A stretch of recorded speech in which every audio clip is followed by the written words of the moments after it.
malgratenca, una persona lluitadora, que crec que amb el decurs d'aquests últims anys qui em coneix ha pogut comprovar que no sóc una persona resignada, que es resigni, sinó que m'agrada defensar allò que crec i que tampoc sóc dels que llenço la tovallola, perquè tinc bastanta perseverància amb els objectius i amb els projectes amb els que hi crec.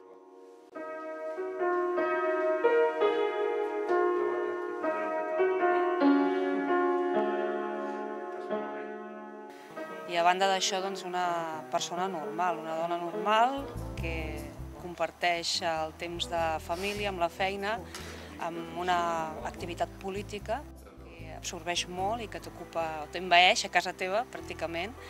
i que té il·lusió per tirar endavant un projecte per Malgrat.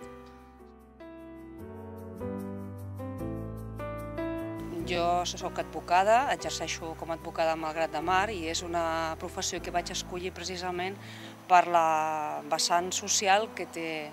aquesta feina, la vessant social que té l'advocacia, que consisteix en defensar els drets que t'encomanen. Una feina que vaig escollir segurament per aquests elements i que després m'han conduït a l'activitat política, a la que no m'hi dedico de manera professional, però que forma part, una part important de la meva activitat.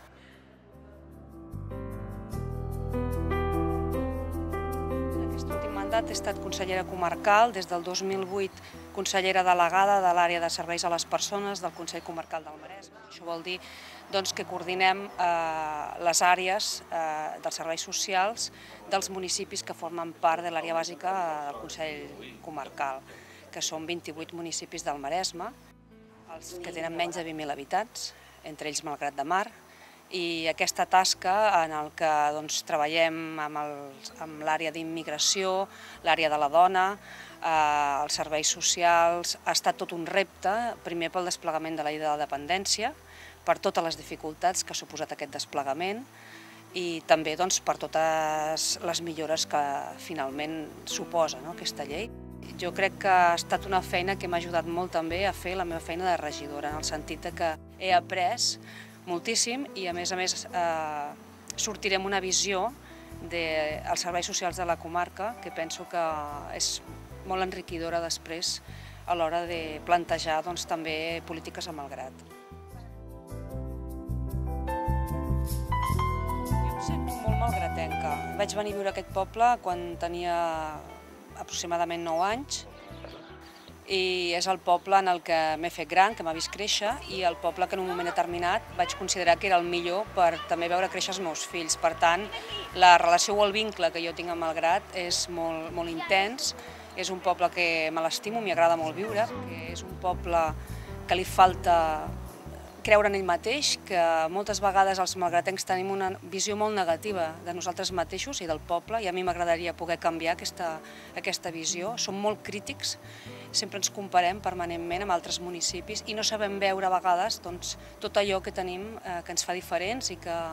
jo crec que hauríem de saber posar en valor. Crec que també Malgrat dona símptomes molt clars d'un cert estancament, sobretot econòmic.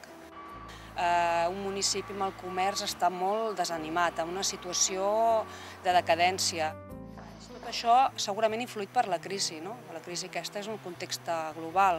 però jo crec que des de Malgrat també podem fer accions que ens permeti sortir d'aquesta situació i que ens permeti encarar el futur als malgratencs amb una mica més d'optimisme.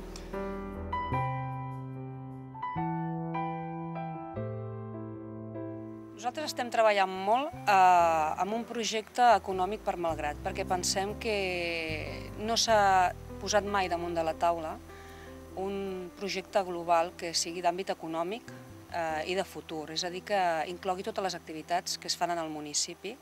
i que realment tingui una visió estratègica de planificació a llarg termini. I és el de proposar una nova façana marítima a Malgrat. Per nosaltres aquest serà un projecte molt important, perquè no és només un projecte d'obres, un projecte més d'una obra que es faci a Malgrat, com s'han vingut fent els darrers 30 anys, sinó que volem que sigui un projecte emblemàtic del municipi. Pensem que la façana marítima de Malgrat és un valor que està poc potenciat És hora de que ens assentem i que realment ens posem a treballar en un projecte que vagi més enllà, que serveixi per cosir el que és un cantó de la via del tren i l'altre i que serveixi realment com un element dinamitzador per totes les activitats que s'estan desenvolupant en aquesta zona.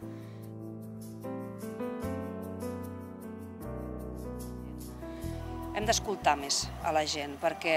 el ser escollit democràticament en unes eleccions no et dona carta blanca per fer i desfer, sinó que tu pots proposar, pots impulsar, el que t'han encomanat és liderar, però això no treu que no hagis de ser capaç d'escoltar la gent i de tirar endavant d'una manera consensuada els projectes. Jo crec que això hi haurà un canvi important en el futur, però no malgrat. Penso que serà general. Les polítiques s'hauran de consensuar molt. Jo crec que sí. De fet, si no ho pensés, penso que ningú assumiria una responsabilitat com aquesta, perquè presentar-te com a candidat d'un grup polític en unes eleccions municipals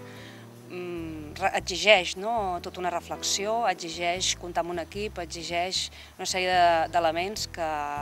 jo crec que si no, no t'hi poses, si no estàs molt convençuda que ets capaç. Penso que sí que sóc capaç de tirar endavant aquest projecte, però sobretot penso que malgrat també és capaç de fer-ho, de fer aquest canvi, de creure realment que hi ha una altra manera de fer coses, de fer les coses, de fer les polítiques i de que aquesta situació d'estancament a què feia referència li podem donar la volta i que totes les crisis veure oportunitats de futur.